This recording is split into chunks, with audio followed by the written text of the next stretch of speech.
जहाँ पर रुक जाती हैं ये श्वासें, वहाँ पर कहते हैं अंत हो गया। अभिप्राय एक सीधी भाषा में कहते हैं उसकी मृत्यु हो गई, देहांत हो गया, शरीर शांत हो गया।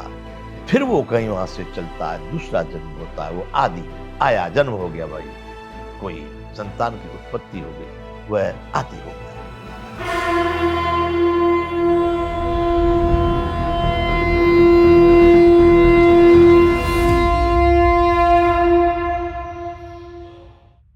जय विश्व बंधु। विषय है सनातन जीवन विज्ञान।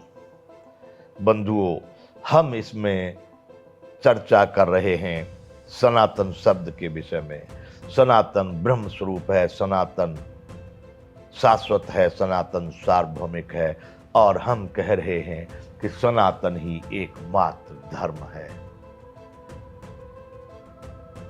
सनातन जीवन विज्ञान, ये तीन शब्दों को हम लेकर के एक बनाए हैं। सनातन जीवन विज्ञान मतलब मानव के जीवन जीने की पद्धति। उसमें पहला शब्द सनातन, हम पहले उसकी चर्चा कर रहे हैं। हमने कहा है कि सनातन ही एक धर्म है। तो बंधुओं, धर्म मेरे जानने अनुसार, मेरे मानने अनुसार, मैंने अब तक जो अपने जीवन में अनुभव किया है उसके अनुसार धर्म वह है जो धारण किया जाता है, जो धारण करने योग्य है, जो धारण करना ही चाहिए। दूसरा धर्म उसको कहते हैं जो हमको धारण करने की सामर्थ्य रखता है, जो संपूर्ण प्रकृति प्राणी को धारण किए हुए है, जो संपूर्ण ब्रह्मांडों को धारण करने की क्षमता रखता है, वही धर्म हो सकता है।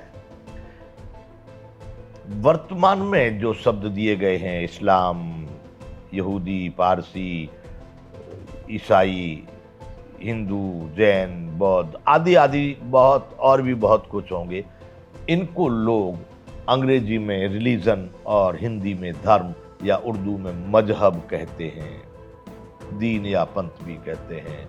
बंधुओं, मैं इनमें से किसी को भी, मेरे विचार से, मेरा उनसे ये भी नहीं है कि उनसे द्वेष है इसलिए मैं उनकी निंदा करके उनको नकार दे रहा हूं, या मेरा उनसे प्रेम है इसलिए मैं स्वीकार नहीं।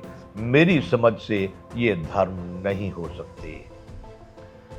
संप्रदाय अवश्य हैं, समुदाय अवश्य हैं, उर्दू में कहे तो मजहब हैं, या और अनन्य भाषाओं में टुकड़े टुकड़े करके कहे जा सकते हैं, मानवीय समुदाय हैं, ग्रुप हैं, लेकिन धर्म ये नहीं हो सकते।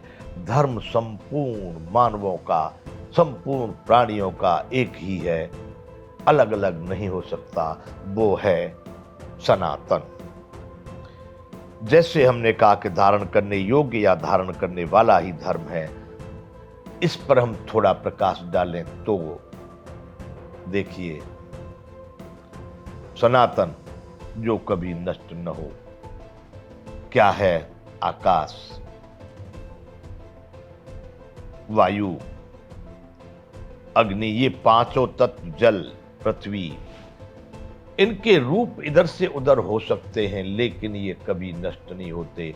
इसी तरह से इनसे संचालित संपूर्ण ब्रह्मांड की जो प्रक्रियाएं हैं और जो वनस्पति और प्रकृति है, यह भी सनातन है। धर्म क्यों है? क्योंकि बंधुओं, सभी प्राणियों को धारण करने की क्षमता भी इसी में है, जो जलवायु, प्रकाश, अग्नि और आकाश है, और संपूर्ण प्रकृति, जो जड़ी बूटियां, औषधियां, और मैं कहता हूं नदी, पहाड़ और पठार और रेगिस्तान, इनकी भी संरचना ये प्राकृतिक है। अतः ये सब सनातन हैं और इनसे ही प्रकृति और प्राणी संभव हैं। जब ये प्रकृति है तो ही प्राणी हैं, तो हमको धारण करने वाला कौन? अभिप्राय यह है कि प्रकृति ही हमको पोषण देती है और वह परमात्मा ही इस सब में समाहित होकर के हमको पालन करता है। तो निश्चय हुआ मेरे विचार से कि हमको धारण करने वाला सनातन ही है। तो जो हमको धारण करता है, जो हमको प्रोत्साहन और पोषण देता है, तो क्या हम उसको धारण नहीं करेंगे? क्या हमें उसको धारण नहीं करना चाहिए? बंधुओं, अवश्य जो हमको धारण कर रहा है, हमको भी उसे ही धारण करना होगा, अन्यथा दूसरे किसी को धारण करने से वह हमारे लिए विकृति पैदा करेगा, सुकृति और आनंद नहीं। इसलिए बंधुओं, ये सनातन है, सनातन ही धारण करने योग्य है, अतः इसी को संज्ञा धर्म की दी जा सकती है। सनातन के अतिरिक्त मैं नहीं मानता।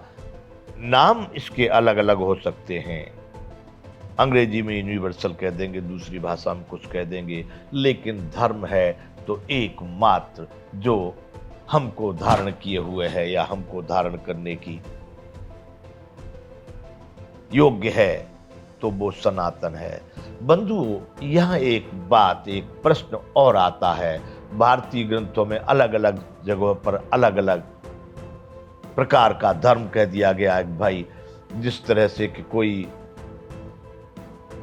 व्यक्ति कहीं पानी में डूब रहा है तो दूसरा व्यक्ति उसको निकालने का प्रयास करता है, निकालता है, तो वो कहता है कि भाई मेरा धर्म है कि मैं इसको निकालूं।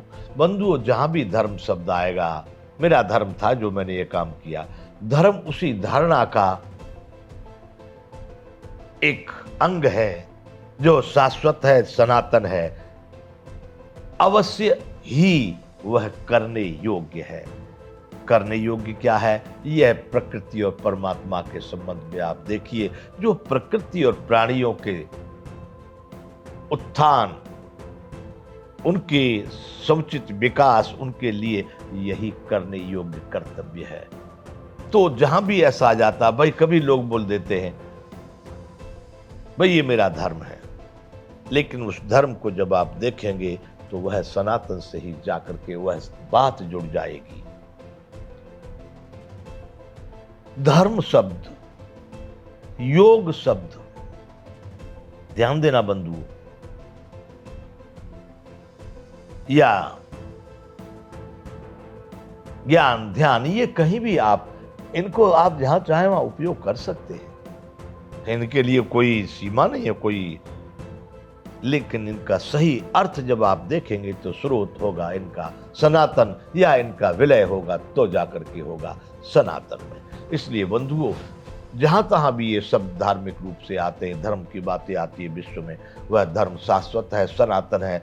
जब शाश्वत और सनातन है तो सब जगह पर, सबके लिए, सब समय में उपलब्ध है ही है, आप कहीं भी उसका उपयोग कर सकते हैं। तो बंधुओं, ये बात रही सनातन के विषय में। मैं सनातन को ही धर्म मानता हूं। हम यहां बात कर रहे हैं सनातन जीवन विज्ञान। अब एक बात हुई, ये शब्द एक हुआ सनातन, अब दूसरा शब्द आता है जीवन। हम जीवन को समझें कि जीवन क्या है। एक कविता हमने लिखी थी उस समय पर, उसमें क्या, जिस पथ पर जीव विचरता है वह सच्चा पथ जीवन है आदि अंत विश्राम स्थल, लक्ष्य की दूरी जीवन है।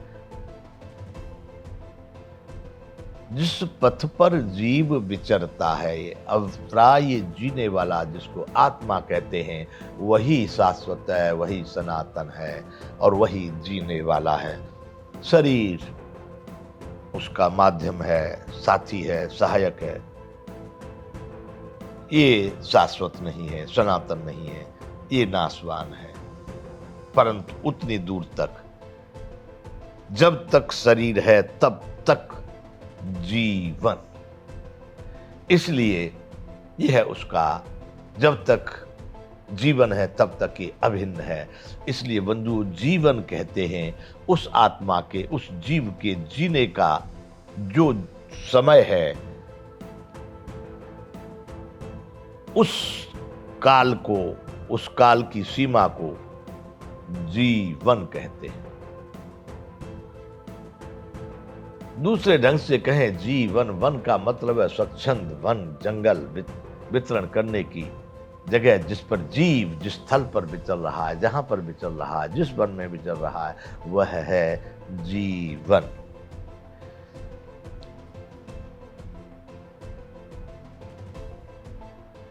रुका अंत चल दिया आदि। जहां पर रुक जाती हैं ये श्वासें, वहां पर कहते हैं अंत हो गया। अभिप्राय, एक सीधी भाषा में कहते हैं उसकी मृत्यु हो गई, देहांत हो गया, शरीर शांत हो गया। फिर वो कहीं वहां से चलता है, दूसरा जन्म होता है, वो आदि आया, जन्म हो गया भाई, कोई संतान की उत्पत्ति हो गई, वह आदि हो गया। तो बंधुओं, जीवन पर और आगे चर्चा करेंगे, यहाँ अभी विराम करते हैं। जय विश्व बंधु।